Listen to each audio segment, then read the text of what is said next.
En septiembre de 1995, una joven de 20 años salió de su trabajo en una papelería de Mazatlán para ver un departamento que cambiaría su vida. Nunca regresó a casa. Durante casi 3 décadas, su nombre se desvaneció entre carpetas olvidadas y búsquedas sin respuesta. Pero en julio de 2024, bajo el sol implacable del muelle de pescadores, un hombre reconoció algo que el tiempo no pudo borrar. Una pulsera de chaquiras con una concha blanca, gastada pero intacta, brillando en la muñeca de una mujer que el mundo había dejado de buscar. Mazatlán desplegaba su rutina costera con el mismo ritmo de siempre. En la colonia Juárez, las calles se llenaban temprano con el trajín de los puestos de verdura, las tienditas que abrían persianas metálicas y los camiones urbanos que levantaban polvo al frenar en las esquinas. Paloma Armenta conocía cada cuadra de ese territorio como si fuera parte de su propia piel. A sus 20 años, cargaba una vida dividida entre 2 trabajos modestos y un sueño que apenas empezaba a tomar forma: terminar una técnica administrativa y mudarse con Iker a un lugar propio. Los fines de semana, ayudaba a su madre en el puesto de verdura. Llegaba antes del amanecer para acomodar lechugas, jitomates y chiles en las cajas de madera, siempre con los hombros ligeramente encogidos cuando las bolsas pesaban demasiado. Entre semana, trabajaba en una papelería de barrio donde atendía a estudiantes y vecinos que buscaban cuadernos, plumas o copias baratas. El dueño, un señor de bigote entrecano, le permitía salir temprano los jueves para que alcanzara a ir al mercado antes de que cerraran los mejores puestos. Iker Beltrán, su novio desde hacía 2 años, era aprendiz de mecánico en un taller cerca del malecón. Tenía 22, manos siempre manchadas de grasa y una forma de mirarla que hacía que Paloma sintiera que todo iba a salir bien. Los vecinos los conocían como pareja estable, de esas que se veían caminando por el malecón al atardecer o comprando refrescos en el Oxxo de la esquina. Habían planeado casarse en diciembre, solo por el civil, sin mucho alboroto. La familia de Paloma no tenía dinero para fiestas grandes, pero la madre había empezado a juntar para comprar una plancha nueva y algunos trastes.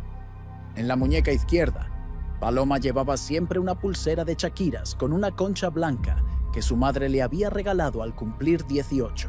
Era un objeto sencillo, hecho a mano por una artesana del mercado, pero para Paloma significaba más que cualquier joya costosa.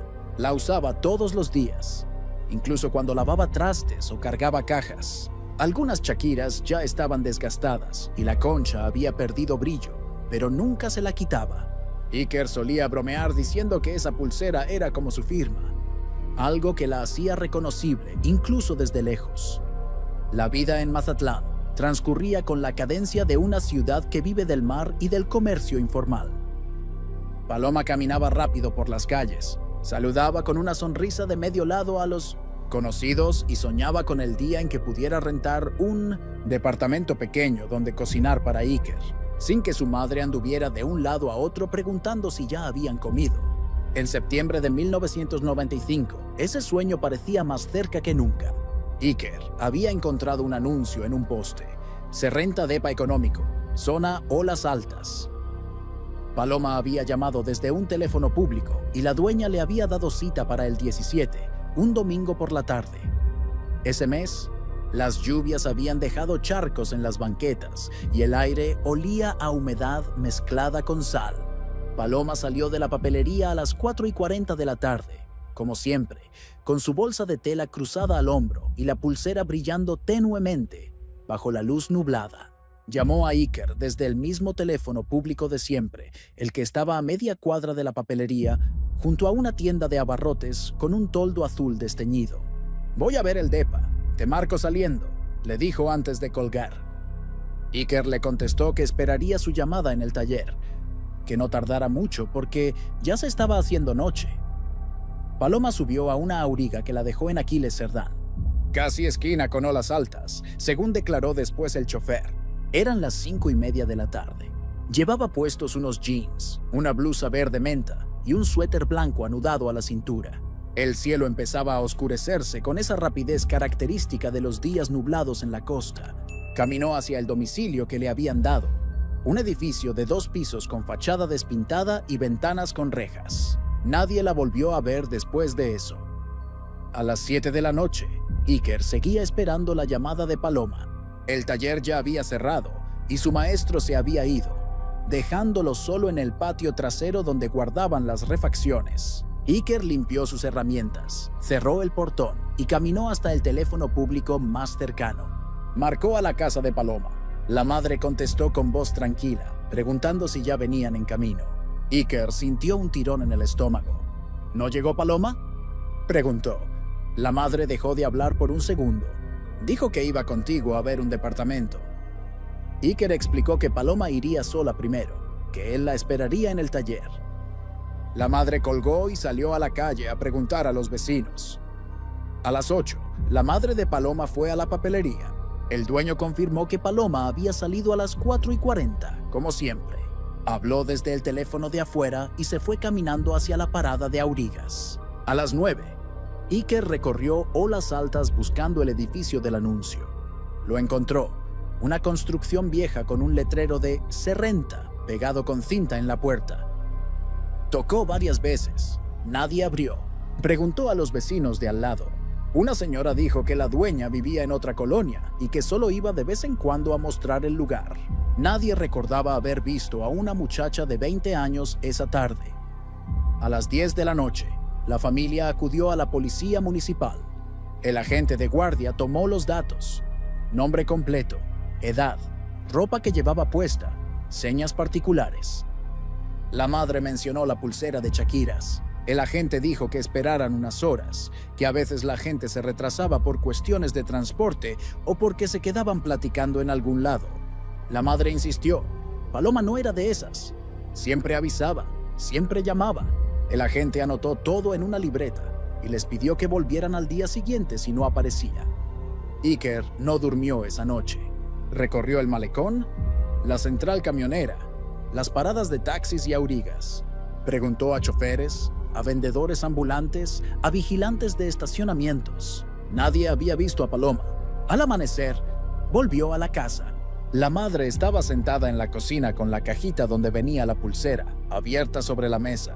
Iker se sentó junto a ella sin decir nada. Afuera, el sol empezaba a calentar las calles mojadas por la lluvia de la noche anterior.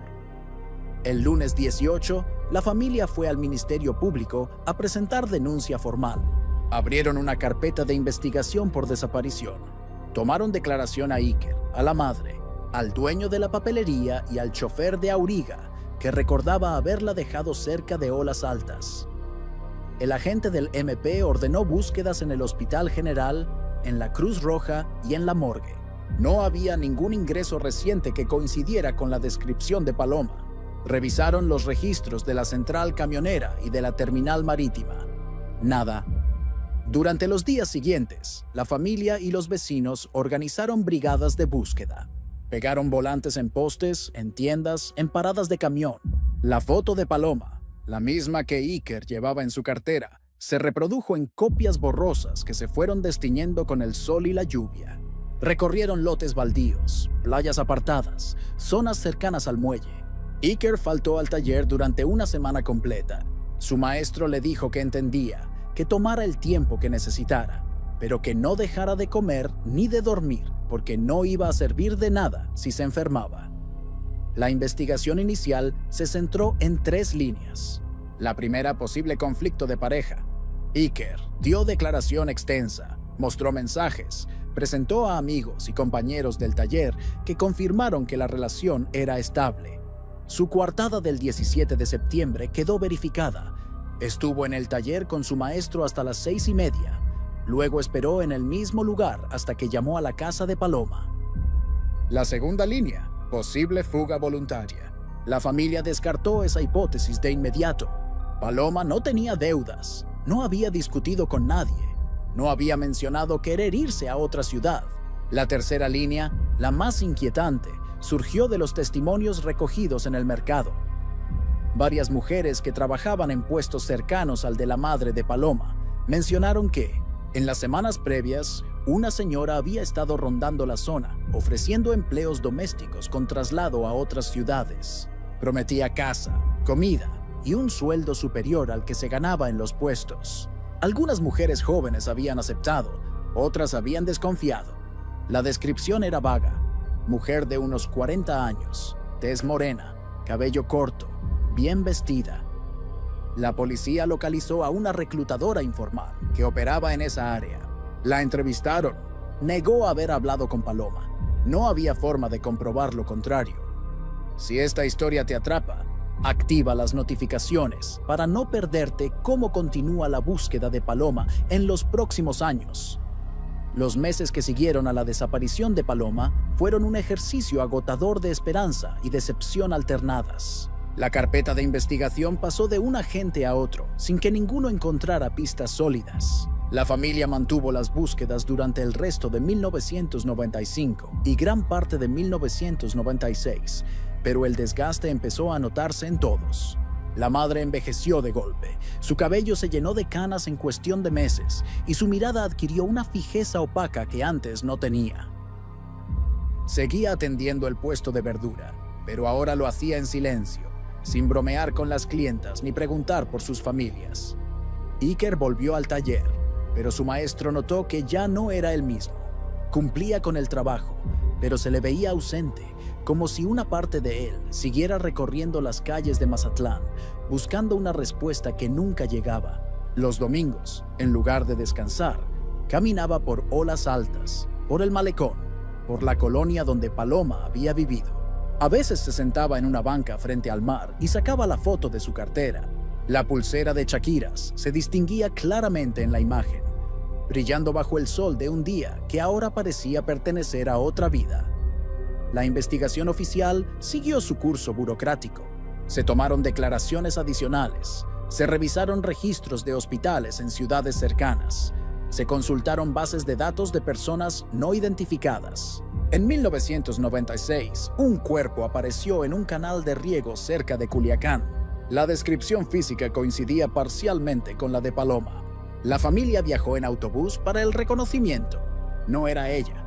La madre volvió a Mazatlán en silencio, mirando por la ventana del camión sin parpadear durante horas. En 1997, la carpeta fue reasignada a un nuevo agente del Ministerio Público, que revisó todo desde cero.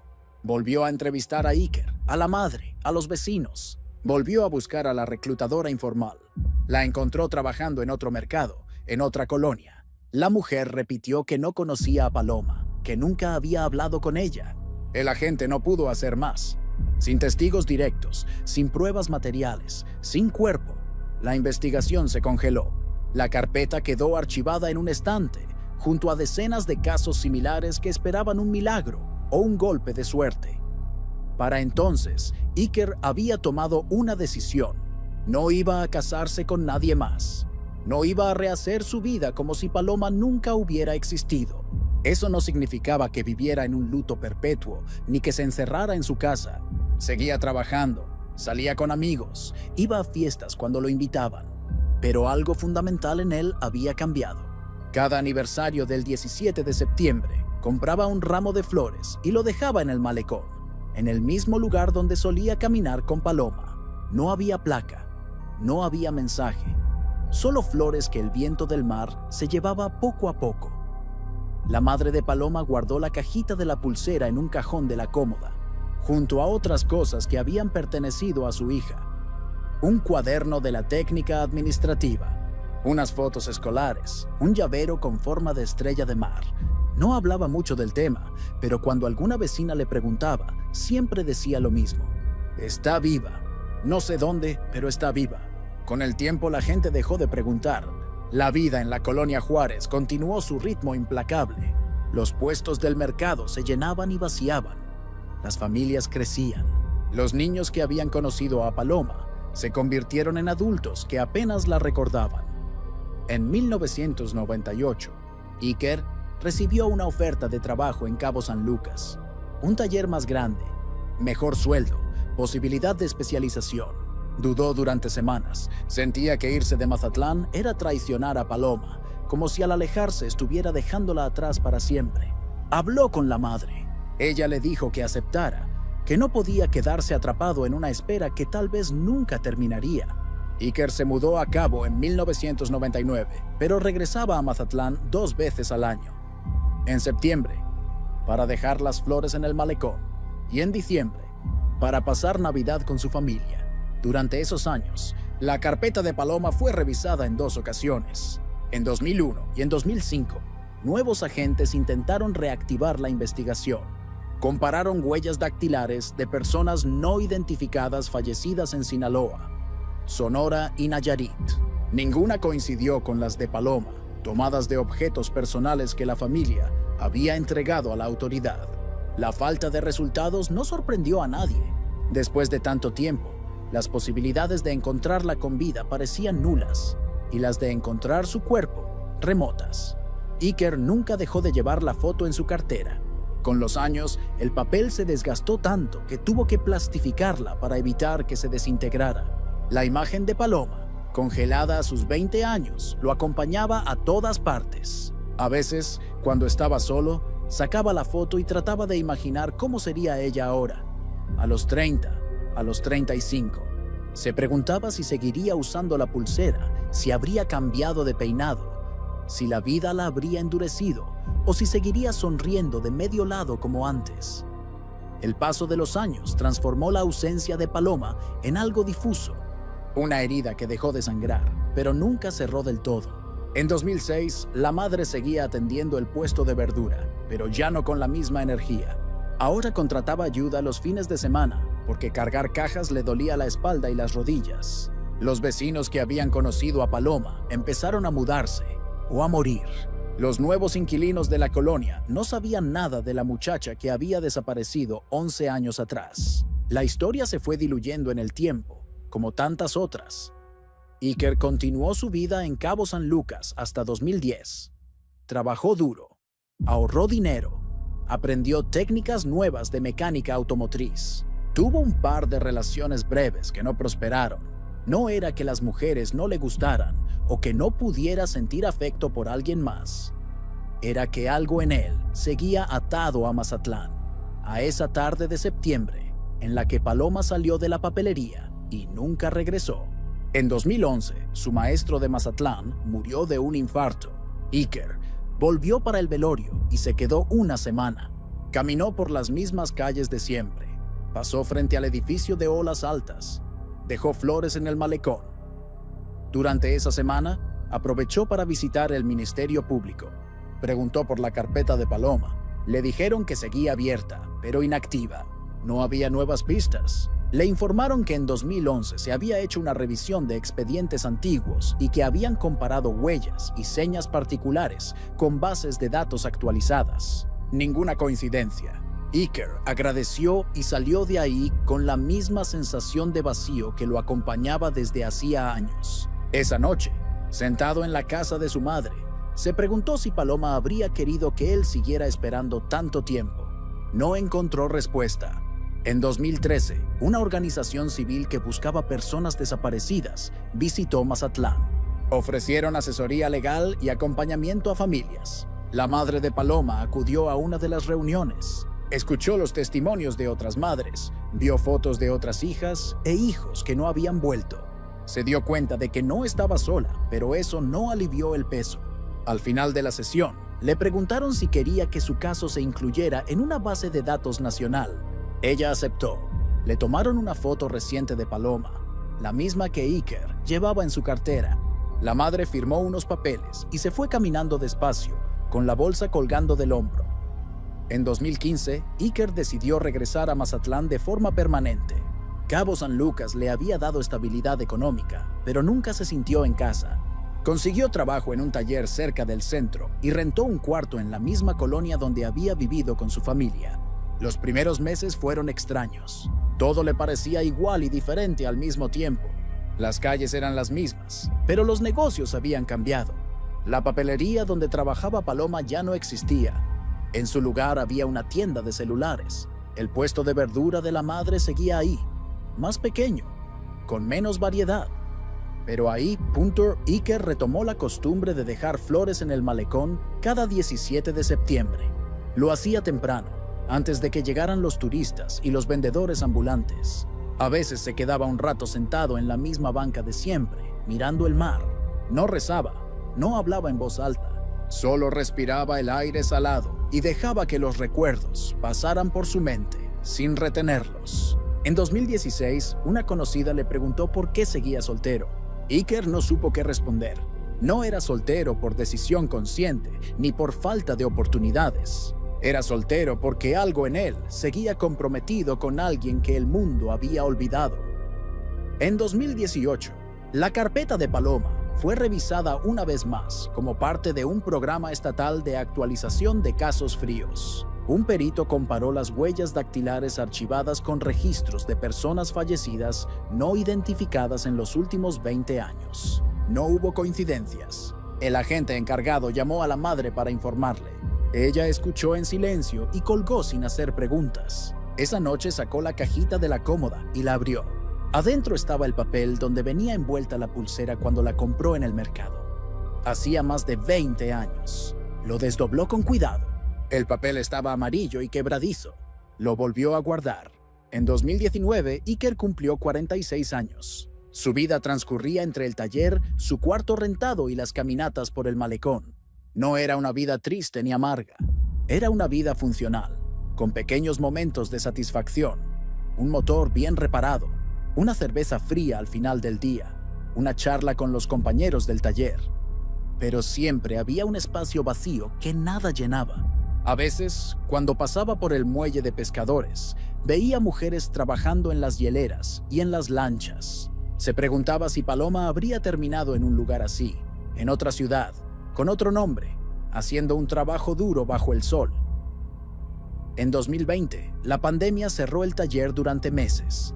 Iker pasó el encierro arreglando cosas en su cuarto y haciendo trabajos pequeños para vecinos. La madre de Paloma dejó de atender el puesto durante todo ese año. Su salud empeoró. Diabetes, presión alta, problemas de circulación. Iker la visitaba cada semana, le llevaba despensa y medicinas. Ella nunca mencionaba a Paloma, pero Iker sabía que pensaba en ella todos los días. Lo notaba en la forma en que miraba la cómoda donde guardaba la cajita, en el silencio prolongado que a veces llenaba la sala. En 2021, el taller reabrió con restricciones. Iker volvió al trabajo con una sensación extraña de normalidad forzada. La ciudad había cambiado poco en apariencia, pero algo invisible se había roto durante los meses de encierro. La gente hablaba menos en las calles, los negocios cerraban más temprano. Las familias se habían acostumbrado a convivir con ausencias permanentes. Iker pensó en Paloma más de lo habitual durante esos meses. Se preguntó si ella habría sobrevivido a la pandemia, si estaría bien, si seguiría viva en algún lugar remoto. En septiembre de 2021, Iker cumplió con el ritual de siempre. Compró flores en el mercado y caminó hasta el malecón. Esa vez, en lugar de quedarse sentado en la banca, bajó hasta la orilla del agua. Se quitó los zapatos y dejó que las olas le mojaran los pies. El sol estaba cayendo y el cielo se había teñido de naranja y violeta. Iker cerró los ojos y pensó en la última vez que había visto a Paloma. Recordó la llamada desde el teléfono público, la voz tranquila de ella diciendo que no tardaría. Recordó haber esperado en el taller, con las manos sucias de grasa, sin imaginar que esa sería la última vez que escucharía su voz. La madre de Paloma murió en enero de 2022. No fue un deceso dramático, simplemente dejó de levantarse una mañana. Los vecinos la encontraron horas después, acostada en su cama, con la mirada fija en el techo. Iker se encargó del funeral. Fue una ceremonia pequeña, sin mariachis ni discursos largos. Algunas vecinas llevaron comida a la casa. Iker se quedó solo al final del día, recogiendo platos y vasos desechables. Antes de cerrar la casa, entró a la habitación de la madre y abrió la cómoda. Ahí estaba la cajita de la pulsera, junto a las fotos de Paloma y el cuaderno de la técnica. Iker tomó la cajita y se la llevó. Durante los meses siguientes, Iker guardó la cajita en su cuarto, en una repisa junto a la foto plastificada que siempre llevaba en la cartera. No la abría, pero saber que estaba ahí le daba una extraña sensación de continuidad. Era como si la búsqueda no hubiera terminado, como si seguir conservando esos objetos fuera una forma de mantener viva la posibilidad de un reencuentro, por imposible que pareciera. En mayo de 2022, Iker recibió una llamada del Ministerio Público. Le informaron que la carpeta de Paloma seguía abierta, pero que no había actualizaciones. Le preguntaron si quería que se cerrara oficialmente. Iker dijo que no. En 2023, Iker tenía 50 años. Seguía trabajando en el mismo taller, viviendo en el mismo cuarto, caminando por las mismas calles. Su rutina era predecible y monótona, pero no le molestaba. Había aprendido a vivir con la ausencia, a no esperar respuestas ni milagros. Los domingos, a veces iba al muelle de pescadores a comprar camarón fresco. Le gustaba el ambiente del lugar, las lanchas pintadas de colores brillantes, los hombres descargando hieleras, las mujeres limpiando pescado bajo toldos azules. Todo olía a sal, a diésel y a trabajo duro. Uno de esos domingos, en marzo de 2023, Iker conoció a un pescador llamado Chuy. Coincidieron en una fonda cerca del muelle. Chuy era de los que hablaban mucho, de los que contaban historias sin que nadie se las pidiera. Le cayó bien a Iker. Empezaron a saludarse cuando se veían. En junio, Chuy le propuso que lo acompañara un día a la pesca. Iker aceptó. Salieron antes del amanecer, con el mar todavía oscuro y el aire frío. Iker no pescó nada, pero disfrutó estar en el agua, lejos de la ciudad, sin pensar en nada más que en el movimiento de las olas. Después de ese día, Iker empezó a visitar el muelle con más frecuencia. No para trabajar, solo para acompañar a Chuy a comprar hielo o a revisar las redes. El ambiente le resultaba reconfortante. Había algo en la simplicidad de ese mundo. Lanchas, pescado, sol, mar, que lo tranquilizaba. No pensaba en Paloma cuando estaba ahí, o al menos no pensaba en ella de forma dolorosa. Era un espacio donde podía existir sin el peso de los años acumulados. En julio de 2024, Iker acompañó a Chuy al muelle un sábado por la mañana. Hacía calor, pero la brisa del mar lo hacía soportable. Chuy necesitaba comprar hielo para una salida larga que tenía programada para el día siguiente. Iker caminaba detrás de él, mirando las lanchas, las hieleras azules, los toldos que daban sombra a los puestos de venta. Había mujeres trabajando en varios puntos, unas limpiando pescado, otras entregando bolsas a los lancheros. Iker no prestaba mucha atención, solo caminaba, con las manos en los bolsillos, pensando en nada en particular. Entonces vio a una mujer de unos 49 años acomodando unas bolsas junto a una hielera. Llevaba puesta una camiseta color azul petróleo, pantalón de mezclilla gastado y una gorra oscura con un logo rojo. Su piel estaba bronceada por el sol, su rostro marcado por los años y el trabajo físico. No había nada en ella que llamara la atención a primera vista. Era una mujer más entre las muchas que trabajaban en el muelle. Pero cuando levantó la mano para acomodarse el cabello hacia atrás, Iker vio algo que lo paralizó. En su muñeca izquierda brillaba, tenue pero inconfundible, una pulsera de chaquiras con una concha blanca. Iker se quedó inmóvil en medio del muelle, con el ruido de las lanchas y el griterío de los vendedores desvaneciéndose en un segundo plano. Su mirada estaba clavada en esa muñeca, en esa pulsera que conocía de memoria. Las chaquiras estaban más desgastadas que en la foto que llevaba en su cartera, y la concha había perdido casi todo su brillo. Pero no había duda, era la misma.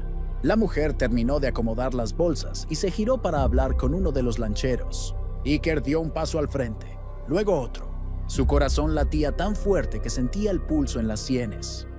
Chuy, que ya estaba pagando el hielo unos metros más adelante, volteó y lo llamó. ¿Qué te pasa, compa? ¿Viste un fantasma o qué? Iker no respondió. Siguió caminando hacia la mujer, despacio, como si tuviera miedo de que desapareciera si se acercaba demasiado rápido. La mujer sintió su presencia y volteó. Lo miró con una mezcla de extrañeza y cautela, como quien detecta que alguien la está observando de más. Iker se detuvo a un par de metros. Abrió la boca, pero no salió ningún sonido. Tragó saliva y volvió a intentarlo. «Perdón», dijo finalmente con la voz ronca. «¿Paloma?» La mujer frunció el ceño y dio medio paso atrás. «Me llamo Laura», respondió tensa. Iker no insistió de inmediato. Sabía que no podía presionar, que si lo hacía mal, la asustaría y perdería la única oportunidad que tenía. Metió la mano al bolsillo trasero de su pantalón, sacó su cartera y la abrió con cuidado. Extrajo la foto plastificada, la misma que había cargado durante casi 30 años, y la extendió hacia ella sin decir nada. La mujer miró la foto. Su expresión cambió. Palideció ligeramente. Sus labios se entreabrieron y su mano derecha se crispó alrededor de la bolsa que sostenía.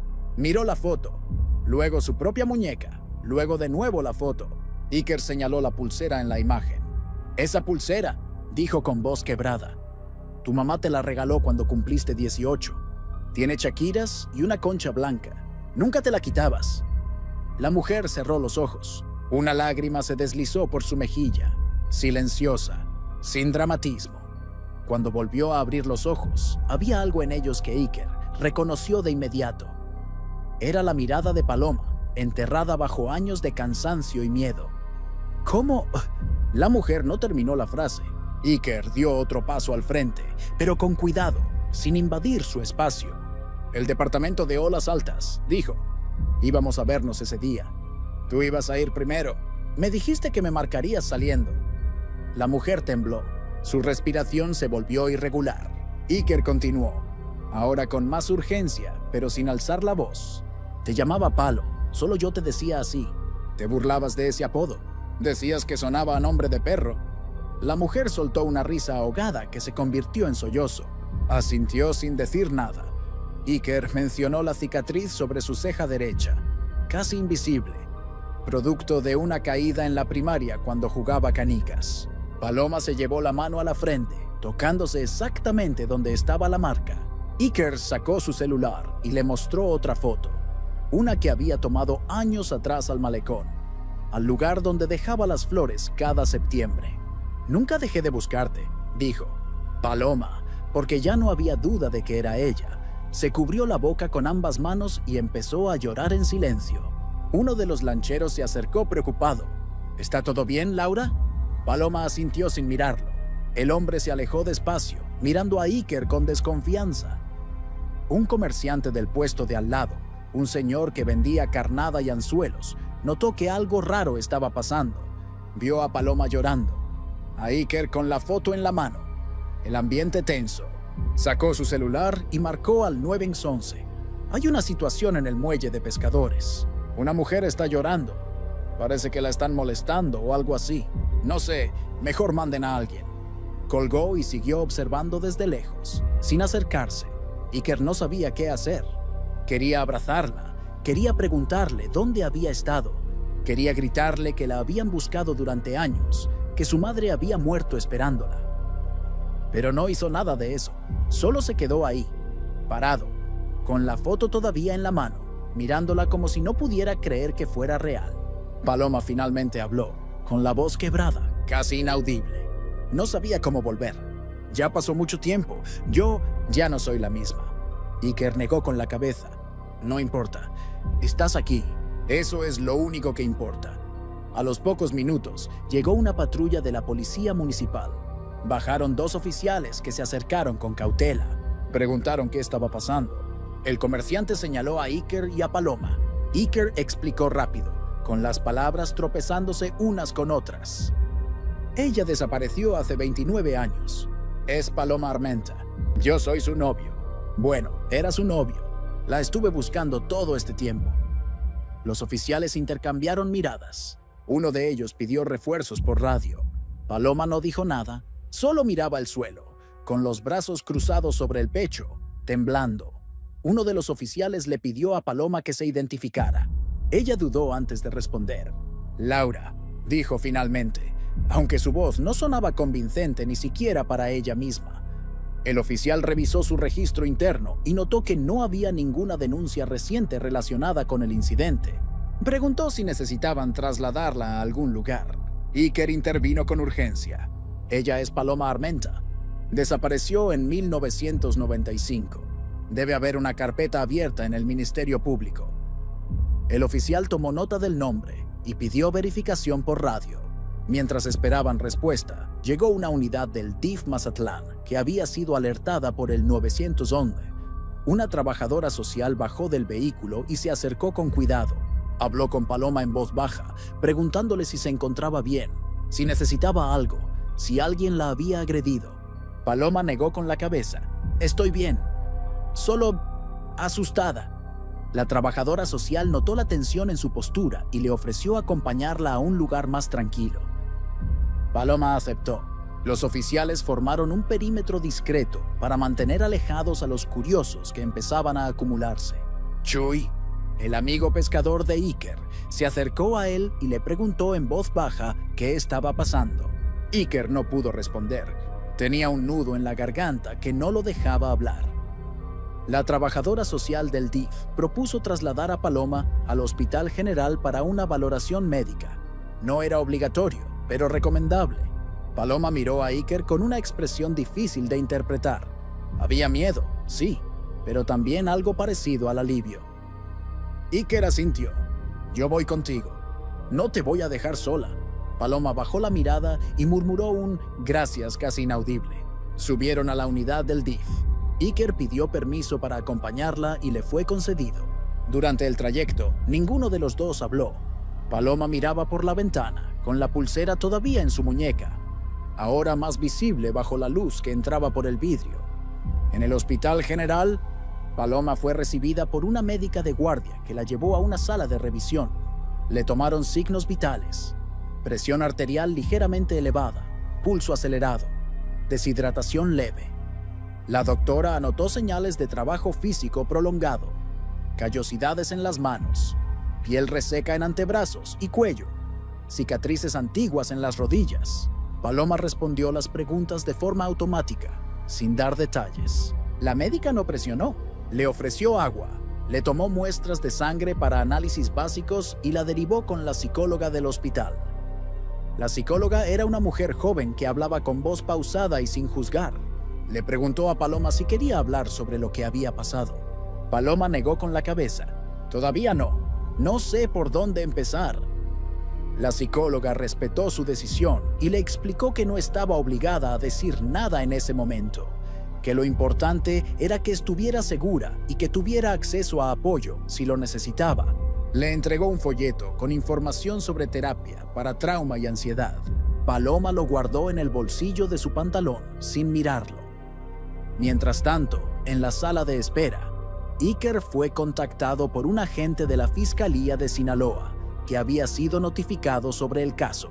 El agente llegó con una carpeta bajo el brazo y una grabadora digital. Le hizo preguntas rápidas a Iker. ¿Cómo la había reconocido? ¿Qué señas particulares confirmaban su identidad? Si tenía alguna prueba adicional. Iker mostró la foto plastificada, mencionó la pulsera, la cicatriz en la ceja, el apodo Palo. El agente tomó nota de todo y le informó que la carpeta de Paloma Armenta había sido reabierta de inmediato. El siguiente paso era la identificación oficial. Se programó una toma de huellas dactilares para compararlas con las que habían quedado registradas en objetos personales de Paloma en 1995. También se planificó una prueba de ADN, aunque ya no había un familiar directo disponible para comparación inmediata. La madre había muerto en 2022, pero el agente explicó que se podían buscar otros familiares o recurrir a bases de datos secundarias. Iker mencionó que Paloma tenía una prima hermana que vivía en Culiacán. El agente anotó el dato y prometió hacer las gestiones necesarias.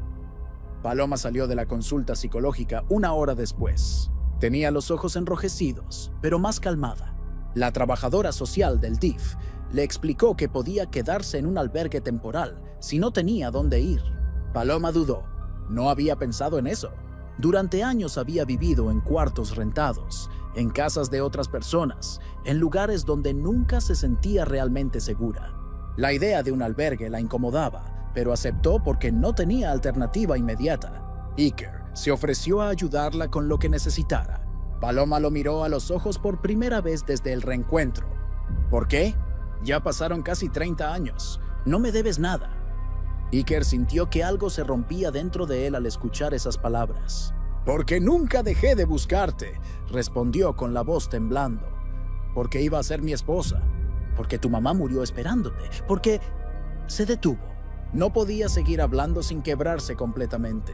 Paloma cerró los ojos y asintió despacio. Gracias, dijo después de un silencio largo. No sé qué más decir. Iker no esperaba más. Con eso le bastaba. El agente de la fiscalía le informó a Paloma que necesitaban tomarle las huellas dactilares y hacerle algunas preguntas básicas para reactivar la investigación. Paloma aceptó, aunque su cuerpo estaba rígido por la tensión. La llevaron a una sala donde un perito le tomó las huellas con tinta y papel. El proceso fue rápido y silencioso. Después, el agente le preguntó si recordaba su nombre completo, su fecha de nacimiento, la dirección donde vivía en 1995. Paloma respondió sin titubear. Cada respuesta confirmaba lo que Iker ya sabía. Era ella. Pasaron varios días antes de que Paloma pudiera hablar con claridad sobre lo que había ocurrido. Durante ese tiempo, permaneció en el albergue temporal del DIF, con acceso a terapia diaria y acompañamiento psicológico. Iker la visitaba cada tarde, siempre con permiso previo y respetando los límites que le marcaban las trabajadoras sociales. No presionaba, no preguntaba, solo se sentaba en la sala común y esperaba a que Paloma quisiera hablar. A veces ella bajaba y se sentaban juntos en silencio. Otras veces no bajaba y él se iba sin decir nada. La primera vez que Paloma habló fue una tarde de finales de julio. Estaban sentados en una banca del patio del albergue, bajo la sombra de un árbol de mango. Iker había llevado una bolsa con pan dulce y 2 refrescos. Paloma aceptó una concha y la mordió despacio, como si no estuviera acostumbrada a comer algo así. Después de varios minutos en silencio, empezó a hablar. Su voz era baja, casi un murmullo. Iker no la interrumpió ni una sola vez. El día que desaparecí, comenzó Paloma, fui al departamento de olas altas. La dirección era correcta, pero cuando llegué no estaba la dueña. Había otra mujer. Me dijo que la dueña le había pedido que me atendiera porque tuvo un imprevisto. Me mostró el lugar. Era pequeño, pero estaba bien. Le pregunté cuánto costaba. Me dijo que había otra opción mejor. Un trabajo con casa y comida incluida, en Guaymas. Dije que no, que yo vivía en Mazatlán, que iba a casarme pronto. Ella insistió. Me dijo que era temporal, que podía juntar más dinero rápido y volver en unos meses. Paloma hizo una pausa. Apretó la pulsera con los dedos de su mano derecha, como si ese gesto la ayudara a seguir hablando. Me convenció, no sé cómo. Ahora que lo pienso, creo que me dijo exactamente lo que quería oír. Me ofreció papeles, contrato, todo formal. Me pidió que la acompañara a una oficina para firmar. Subimos a un coche. Yo pensé que era cerca, pero no. Manejó mucho tiempo. Cuando quise bajarme, me dijo que ya estábamos llegando. Llegamos a una casa en las afueras. No sé bien dónde. Había otras mujeres ahí. Me dijeron que me quedaría unos días mientras tramitaban los papeles. Me quitaron mi identificación, mi credencial, todo. Dijeron que era por seguridad. Iker apretó los puños, pero no dijo nada. Paloma continuó. Al principio creí que era normal. Trabajaba limpiando casas, cuidando niños. Me pagaban muy poco y siempre me decían que tenía deudas por el traslado, por la comida, por el cuarto. Nunca podía llamar a mi casa porque no me dejaban acercarme a los teléfonos. Pasaron semanas, luego meses. Intenté irme varias veces, pero me amenazaban. Me decían que si me iba, me buscarían, que sabían dónde vivía mi familia. Tenía miedo, mucho miedo. Durante los años siguientes, Paloma fue trasladada entre varias casas en Guaymas y otros puntos de Sonora, siempre con la misma dinámica: trabajo sin descanso, pagos incompletos, documentos retenidos. En 2006, una vecina de una de las casas donde trabajaba notó su situación y le ofreció ayuda. Le consiguió ropa, algo de dinero y un contacto en Mazatlán. Paloma escapó una noche mientras las intermediarias dormían. Viajó en autobús sin identificación, con el miedo constante de ser detenida o reconocida. Cuando regresó a Mazatlán, ya habían pasado 11 años. No fue directamente a su casa. No sabía cómo explicar todo lo que había pasado. No sabía si su familia la recibiría o si la culparían por haberse ido. Además, seguía teniendo miedo de que las intermediarias la buscaran. Decidió quedarse en la ciudad, pero bajo otro nombre. Empezó a presentarse como Laura. Consiguió trabajos informales, limpieza de casas, ayudante en cocinas, empleada en tiendas que no pedían papeles. Vivía al día, en cuartos rentados que cambiaba cada pocos meses.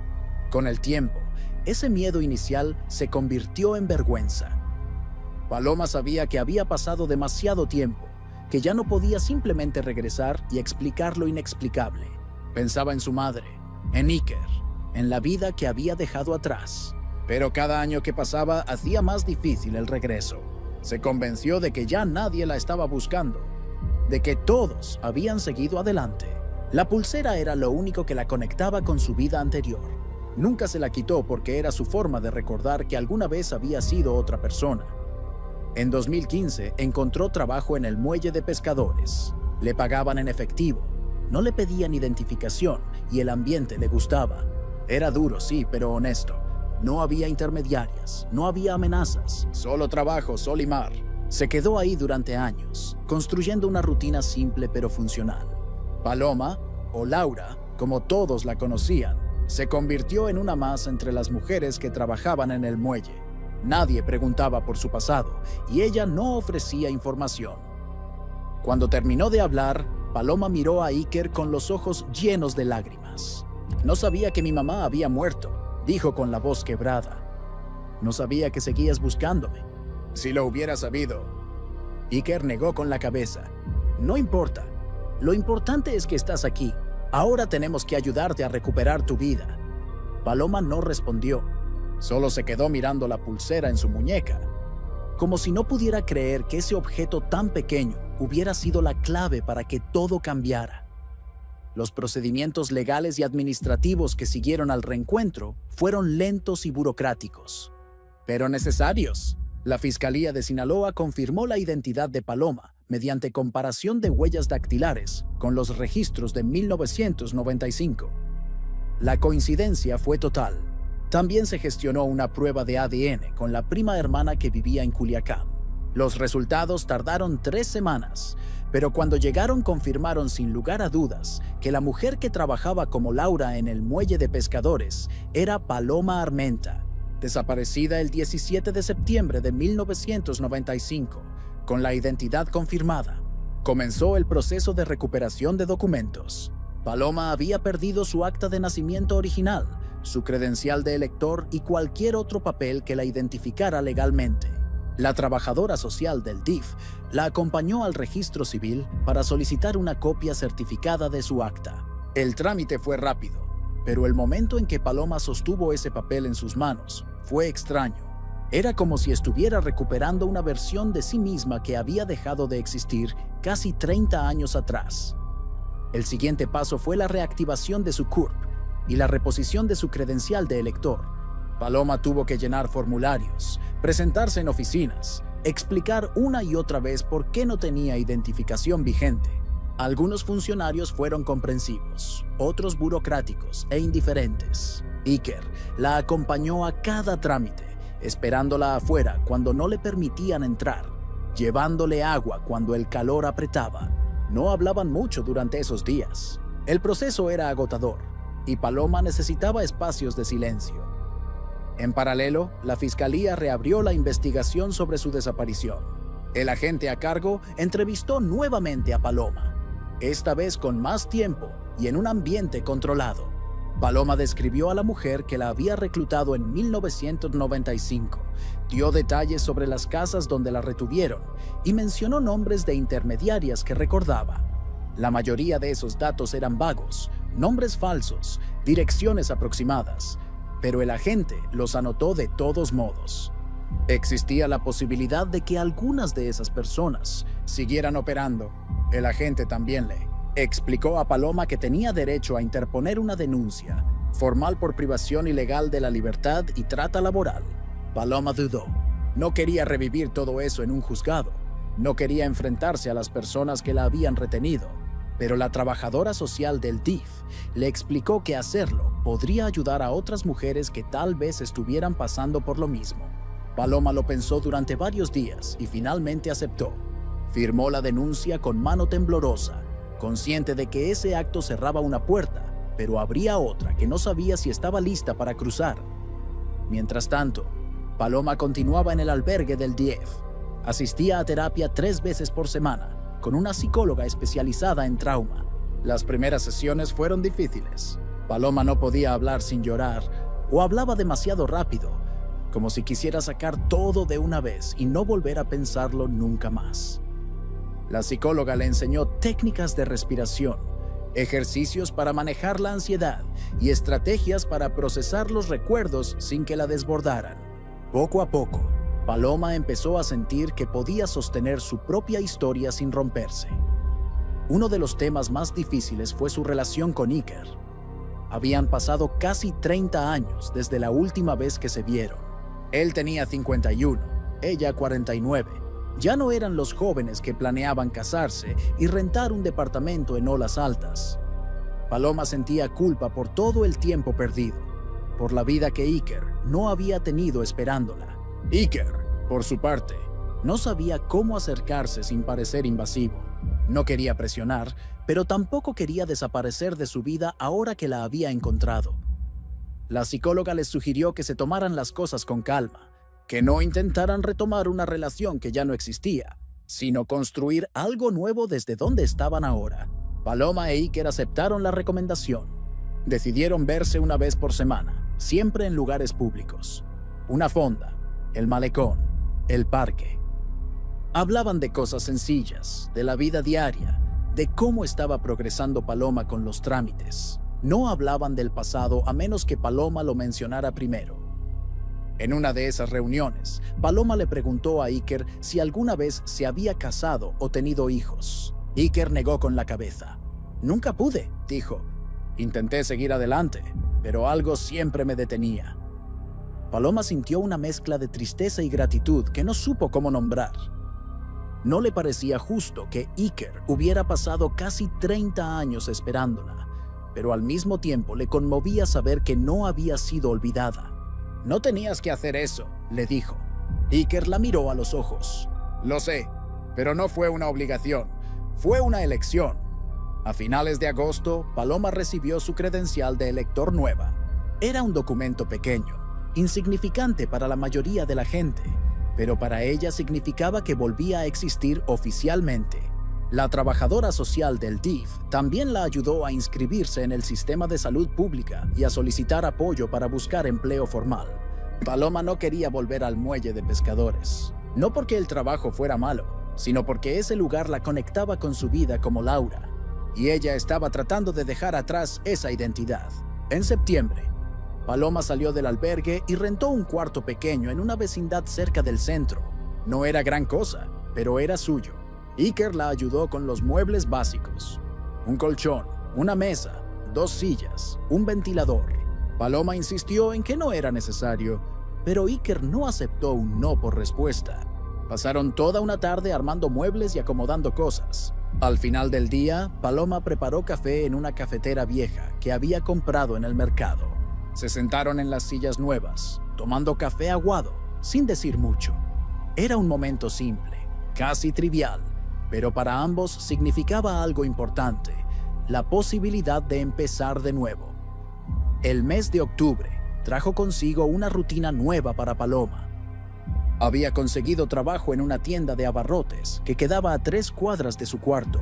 El dueño, un señor mayor que conocía vagamente su historia, le ofreció el empleo sin pedirle referencias laborales. Le pagaba en efectivo cada semana y no hacía preguntas innecesarias.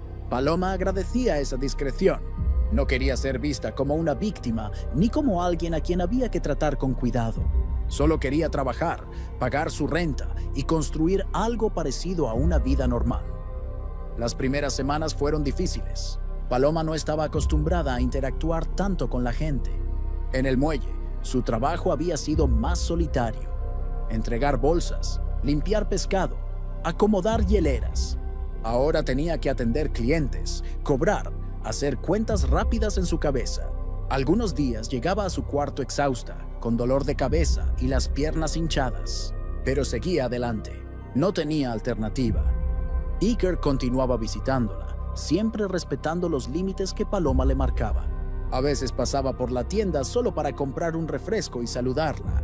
Otras veces la esperaba afuera cuando salía del trabajo y caminaban juntos hasta su cuarto. Nunca entraba a menos que ella lo invitara, y cuando lo hacía, se quedaba solo unos minutos. Paloma valoraba ese respeto. Sabía que para Iker no era fácil mantener la distancia, pero lo hacía porque entendía que ella necesitaba tiempo para reacomodarse en un mundo que le resultaba extraño y abrumador. En noviembre, Paloma recibió una citación de la fiscalía. La investigación sobre las intermediarias que la habían retenido en 1995 había avanzado. Habían localizado a una de las mujeres que operaban en Guaymas durante esos años. La mujer, ahora de 60 y tantos años, negaba haber participado en retención de personas, pero los registros mostraban vínculos con varias denuncias similares. El agente le pidió a Paloma que declarara nuevamente, esta vez de forma más detallada. Paloma aceptó, aunque la sola idea de volver a hablar del tema le revolvía el estómago. La declaración se llevó a cabo en una sala del Ministerio Público. Paloma respondió todas las preguntas con voz firme, aunque por dentro sentía que se desmoronaba. Describió la casa en las afueras, los trabajos que le asignaban, las amenazas que recibía cuando intentaba irse. El agente grabó todo y le aseguró que su testimonio sería clave para el caso. Paloma salió de ahí temblando. Iker la esperaba afuera. No preguntó nada. Solo le ofreció el brazo y caminaron juntos hasta una fonda cercana donde comieron en silencio. Ese mismo mes, Paloma se armó de valor y visitó la tumba de su madre. Iker le había dado la ubicación del panteón y el número de la fosa. Paloma fue sola, temprano, antes de que llegaran otras personas. Se quedó parada frente a la lápida durante mucho tiempo, sin decir nada. No sabía qué sentir. Había tristeza, sí, pero también culpa, rabia y una sensación de vacío que no tenía nombre. Finalmente se arrodilló y tocó la lápida con la mano. «Perdón», susurró. Fue lo único que pudo decir. Se levantó, se limpió las lágrimas y se fue. En diciembre, Iker le preguntó a Paloma si quería pasar la Navidad con su familia. Paloma dudó. No conocía a la familia de Iker, más allá de un par de encuentros fugaces en 1995, pero Iker insistió con suavidad. «No vas a estar sola, no este año». Paloma aceptó. La cena fue sencilla: tamales, ponche, pan dulce. La familia de Iker la recibió sin hacer preguntas incómodas. Trataron de que se sintiera cómoda, pero sin sobreactuar. Paloma agradeció esa normalidad. No quería ser el centro de atención ni el tema de conversación. Solo quería estar ahí, presente, aunque todavía no supiera muy bien cómo habitar su propia vida. Después de la cena, Iker y Paloma caminaron por el malecón. Hacía fresco y Paloma se había puesto un suéter viejo que había comprado en el mercado. Iker llevaba las manos en los bolsillos. Ninguno de los dos hablaba mucho. Se detuvieron en el mismo lugar donde Iker solía dejar las flores cada septiembre. Paloma miró el mar, oscuro y tranquilo bajo la luna. «¿Crees que algún día voy a sentir que mi vida es mía otra vez?», preguntó de pronto. Iker no respondió de inmediato. Pensó en la pregunta, en todo lo que implicaba. Finalmente dijo: «No lo sé, pero creo que lo vas a intentar, y eso ya es mucho». Paloma asintió. No estaba convencida, pero las palabras de Iker le dieron algo a lo que aferrarse. Siguieron caminando en silencio, con el sonido de las olas rompiendo contra el malecón como única compañía. En algún momento, Iker señaló una lancha que estaba amarrada cerca del muelle. «¿Recuerdas cuando fuimos a la isla de la Piedra? Rentamos una lancha y casi nos caemos al agua porque el motor falló». Paloma sonrió. Fue una sonrisa pequeña pero real. «Sí, me acuerdo». Era la primera vez en meses que hablaban de un recuerdo compartido sin que doliera. En enero de 2025, Paloma empezó a asistir a un taller de oficios en el centro comunitario del DF. Aprendió a usar computadoras básicas, a llenar formularios digitales, a redactar correos electrónicos. Todo eso le resultaba extraño y complicado, pero se esforzaba. Sabía que si quería tener un trabajo mejor, necesitaba esas habilidades. El instructor, un joven de unos 30 años, era paciente con ella. Le explicaba las cosas 2 o 3 veces sin mostrar frustración. Paloma le agradecía esa paciencia. En febrero, Iker le propuso algo que Paloma no esperaba. ¿Qué te parecería si vamos a Olas Altas, al edificio donde ibas a ver el departamento? Paloma sintió un escalofrío. No sabía si estaba lista para volver ahí. Pero algo en la propuesta de Iker le pareció necesario, como cerrar un círculo que había quedado abierto durante casi 30 años. Aceptó. Fueron un sábado por la tarde. El edificio seguía ahí, más viejo, con la fachada todavía más despintada. Paloma se quedó parada frente a la puerta durante varios minutos. Iker esperó a su lado, sin presionar. Aquí empezó todo, dijo Paloma finalmente. Iker asintió. Y aquí termina, respondió. Paloma no dijo nada más. Se dio la vuelta y empezaron a caminar de regreso. No había lágrimas, no había drama. Solo 2 personas dejando atrás un lugar que ya no tenía poder sobre ellas. En marzo de 2025, Paloma completó el taller de oficios y recibió un diploma sencillo que guardó en una carpeta, junto con su acta de nacimiento y su credencial de elector. No era gran cosa, pero para ella significaba que estaba avanzando. Poco después, consiguió un trabajo mejor en una papelería pequeña, cerca de la colonia Juárez. El dueño, un hombre de unos 50 años, necesitaba a alguien que atendiera el mostrador y llevara el inventario. Paloma aceptó de inmediato. Le gustaba la idea de trabajar en un lugar así. Le recordaba vagamente al sitio donde había trabajado en 1995, antes de que todo cambiara. El trabajo en la papelería era tranquilo.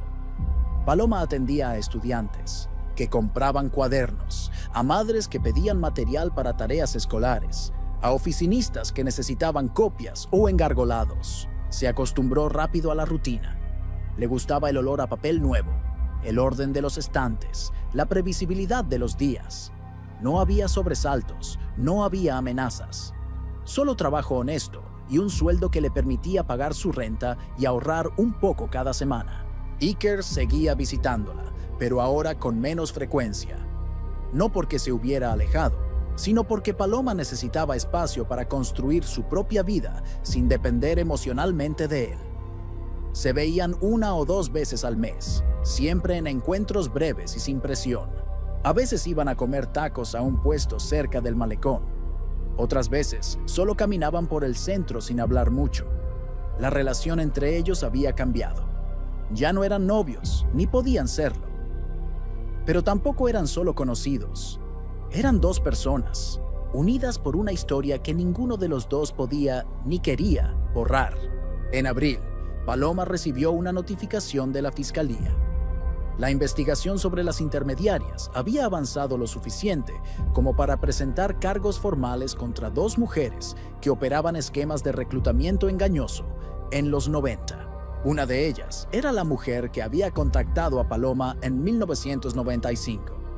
El agente le informó que su testimonio había sido clave para construir el caso.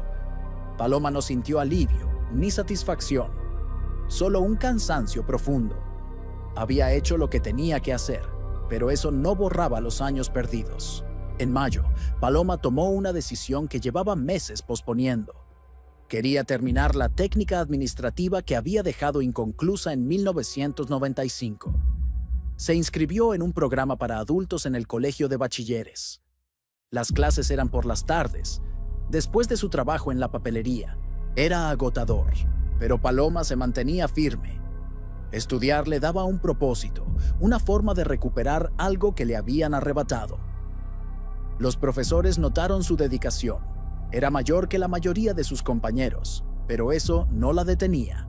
En junio, Iker le dijo a Paloma que había estado pensando en mudarse a un departamento más grande. No le propuso que se fueran a vivir juntos, solo le mencionó que si algún día necesitaba ayuda con su renta o si quería un lugar más amplio, él podía colaborar. Paloma agradeció la oferta, pero la rechazó con amabilidad.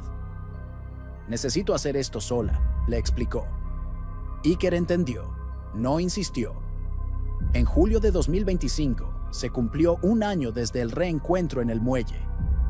Paloma no quería hacer ninguna celebración, pero Iker insistió en que al menos caminaran juntos por el malecón, como habían hecho tantas veces en los últimos meses. Aceptó. Fueron al atardecer, cuando el calor empezaba a ceder y la brisa del mar se sentía agradable. Se sentaron en una banca frente al agua. Iker sacó de su mochila una bolsa pequeña y se la entregó a Paloma. Ella la abrió con curiosidad. Adentro había una copia nueva de la foto de 1995, enmarcada en un marco sencillo de madera. Paloma miró la foto durante mucho tiempo. Era la misma imagen que Iker había llevado en su cartera durante casi 30 años, la que le había mostrado en el muelle el día del reencuentro. Paloma sintió una mezcla de emociones que no supo cómo nombrar. «Gracias», dijo finalmente. Iker sonrió. «No tienes que quedártela si no quieres. Solo pensé que, no sé, que tal vez te gustaría tener una copia». Paloma guardó la foto en su bolsa. «Me la voy a quedar», dijo. Fue una afirmación simple, pero cargada de significado. En agosto, Paloma recibió una llamada inesperada. Era su prima hermana, la que había donado su ADN para confirmar la identidad de Paloma. Le preguntó si podía visitarla. Paloma aceptó, aunque con nervios. No había visto a su prima desde antes de 1995. Se encontraron en una cafetería del centro. La prima llegó con su esposo y sus 2 hijos adolescentes. Paloma se sintió abrumada al principio, pero la prima fue amable y directa. No hizo preguntas incómodas, no dramatizó. Solo le dijo que estaba contenta de que estuviera bien y que si necesitaba algo, podía contar con ella. Paloma lo agradeció. Era la primera vez en años que sentía que tenía algo parecido a una familia.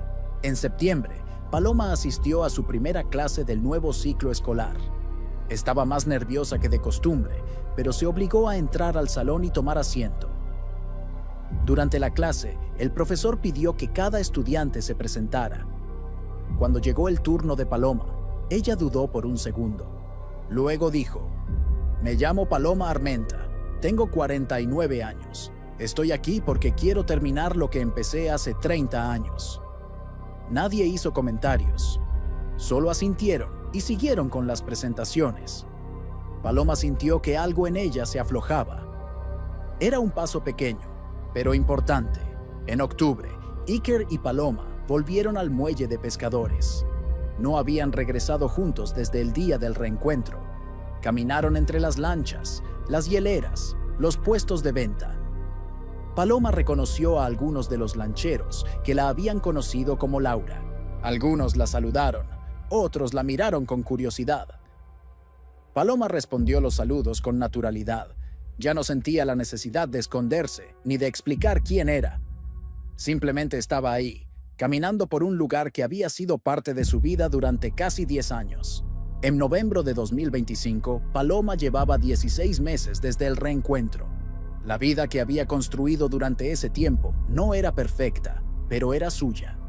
Trabajaba en la papelería 5 días a la semana. Asistía a clases por las tardes, pagaba su renta puntualmente y ahorraba un poco cada mes. Los fines de semana los dedicaba a estudiar o a caminar por el malecón. A veces, muy de vez en cuando, Iker la acompañaba. Otras veces iba sola. Ambas cosas estaban bien.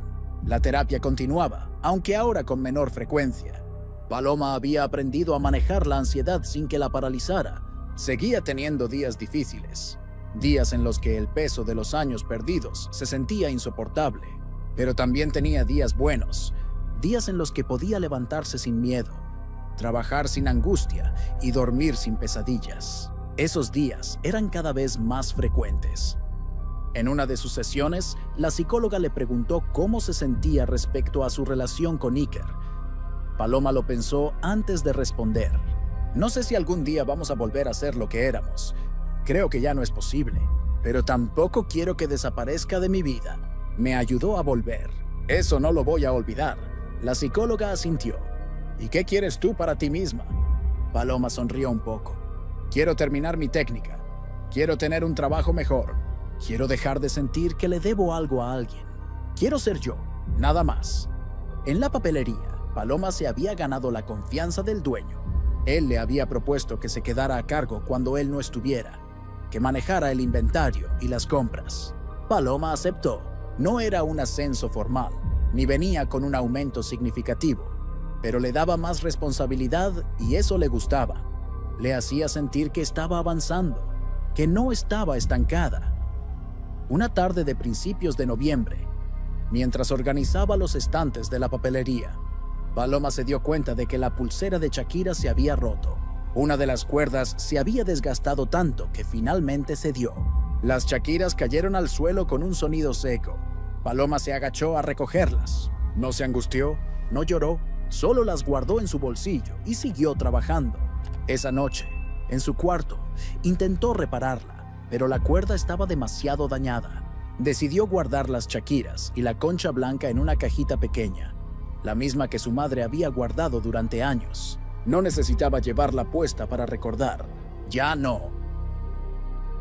El 6 de noviembre de 2025, Iker le preguntó a Paloma si quería que volvieran a caminar por el malecón, como habían hecho tantas veces. Paloma aceptó. Fueron al amanecer, antes de que el sol calentara demasiado. El malecón estaba casi vacío, solo algunos corredores y vendedores ambulantes preparando sus puestos. Caminaron despacio, sin hablar mucho. En algún momento, Iker señaló una lancha que estaba saliendo del muelle. ¿Crees que algún día quieras volver a salir al mar? Como aquella vez en la isla de la piedra. Paloma lo pensó. Tal vez. Todavía no, pero tal vez. Pasaron frente al lugar donde Iker solía dejar las flores cada septiembre. Paloma se detuvo ahí. Miró el mar, tranquilo y brillante bajo la luz del amanecer. ¿Seguís viniendo aquí cada año?, preguntó. Iker asintió. Sí, aunque ahora ya no dejo flores. Ya no lo necesito. Paloma asintió también. Está bien. Yo tampoco necesito que lo hagas. Se quedaron parados ahí unos minutos más, sin decir nada. Luego siguieron caminando. Cuando llegaron al muelle de pescadores, Paloma se detuvo nuevamente. Miró las lanchas, las hieleras, los toldos azules. Todo seguía igual que un año atrás. Iker le preguntó si quería acercarse. Paloma negó con la cabeza. No hace falta, solo quería verlo. Iker entendió. No insistió. Caminaron de regreso en silencio. Cuando llegaron al punto donde sus caminos se separaban, Iker hacia su cuarto, Paloma hacia el suyo, se detuvieron. Paloma miró a Iker a los ojos. Gracias, dijo. Por todo. Por esperarme. Por no presionarme. Por dejarme ser. Iker sonrió. No tienes que agradecerme. Solo hice lo que tenía que hacer. Paloma asintió. Igual gracias. Se despidieron sin abrazarse. Solo un gesto de la mano, breve y simple. Paloma caminó hacia su cuarto con la sensación de que algo había cambiado, aunque no sabía exactamente qué. Cuando llegó, abrió la puerta, dejó su bolsa en la mesa y se sentó en la cama. Miró la cajita donde guardaba las Shakiras y la concha blanca. La abrió, las tocó con los dedos, las volvió a guardar. Luego cerró la cajita y la puso en la repisa, junto al marco con la foto de 1995 afuera. El sol seguía subiendo. La ciudad despertaba con su ritmo de siempre. Paloma se levantó, se lavó la cara, se preparó para ir a trabajar. No sabía qué vendría después. No sabía si algún día lograría sentir que su vida era completamente suya. Pero por primera vez en casi 30 años, sentía que tenía la posibilidad de intentarlo. Y eso, por ahora, era suficiente. Si esta historia te conmovió, activa las notificaciones para no perderte más relatos como este, basados en casos reales que reflejan la resistencia humana ante la adversidad.